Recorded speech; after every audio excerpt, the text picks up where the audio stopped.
দর্শক ভাইরা আসসালামু আলাইকুম। সকালবেলা ভোরে উঠে আমি দেখি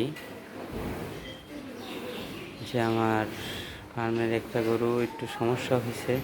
সেটা হলো যে তার শরীরের তাপমাত্রা কমে গেছে। গাভী গরু নিয়মিত দুধ দোয়ানোর কারণে ওদের শরীরে ক্যালসিয়াম, আয়রন এগুলোর ঘাটতি হয়। আসলে সব গরুর ক্ষেত্রে এক না, যে গরু দুধ বেশি দেয় সে গরুর শরীরে ক্যালসিয়াম, আয়রনের ঘাটতি হয়ে যায়। তখন তার এই সমস্যাগুলো দেখা দিতে পারে। এখন খাচ্ছে যৎসামান্য করে, কিন্তু আর তাপমাত্রা কমে গেছে। তাপমাত্রা এখন 100 আছে, যদিও 102-2.5 একটা গরুতে থাকার কথা। সেই হিসেবে তাপমাত্রা কমে গেছে।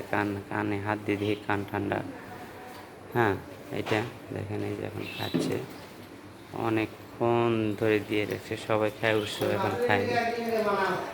হ্যাঁ, সবাই খায় উঠছে, এখন খায়নি। যাই হোক, এখন অল্প অল্প করে খাচ্ছে। তাই আপনারা সবাই গাভী গরুকে ক্যালসিয়াম আর জিঙ্ক, আর গাভী গরুর ফিড পাওয়া যায়, যে কোনো কোম্পানিটা হইতে পারে। ফিড খাওয়ানো, দুধের ফিটের জন্য কোনো সমস্যা নেই, কোনো প্রবলেম নেই, আপনারা খাওয়াতে পারেন। তে আশা করি যে আপনারা ভিডিও দেখে বুঝতে পারতেছেন যে আমি কি বোঝাতে চাইছি। তো ওকে আজকে আমি এখনও দুধ দোয়াইনি, এই জন্য ওর গায়ের তাপমাত্রা কমে গেছে। দুধ দোয়ালে যদি আবার আর সমস্যা হয়, দুধ আমি ওকে ধোয়াইনি, ওকে খাবার দিচ্ছি, খাচ্ছে। তারপরে এখন দেখা যাক, ডাক্তার আসতে বলছি। ডাক্তার হয়তো ক্যালসিয়াম ডোজ করবে আপনার রগে, সরাসরি রগে রক্তে করবে বলছে। ডাক্তারের সাথে কথাবার্তা হয়েছে।